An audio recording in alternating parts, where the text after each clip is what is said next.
కంచగచ్చిబౌలి భూములు జీవ వైవిధ్యంతో కూడుకున్న ప్రాంతంలో ఉన్నట్లు కేంద్ర సాధికార కమిటీ తన నివేదికలో పేర్కొంది.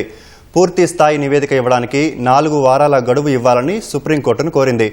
చెట్లు నరికివేయడానికి టీజీఐఐసీ అధికారులు అనుమతులు తీసుకున్నట్లు పత్రాలు సమర్పించినా తగిన విధానం అవలంబించలేదని కమిటీ పేర్కొంది. దాదాపు 100 ఎకరాల్లో చెట్లను నరికేశారని వివరించింది. సుబాబుల్ గ్లిరిసిడియా జాతికి చెందిన చెట్లున్నాయని, ఎక్కడా తరిభూమి లేదని నివేదికలో కమిటీ పేర్కొంది.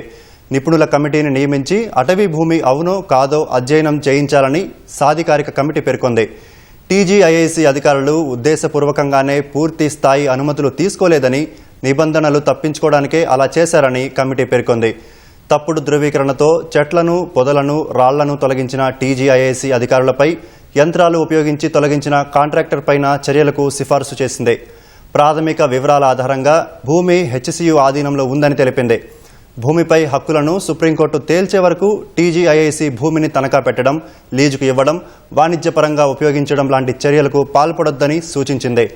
ఆ భూమి అటవీ లక్షణాలన్నింటినీ కలిగి ఉన్నట్లు కనిపిస్తుందని కమిటీ తెలిపింది. ఫారెస్ట్ సర్వే ఆఫ్ ఇండియా తుది నివేదిక తర్వాతే అసలు విషయం తెలుస్తుందని తెలిపింది.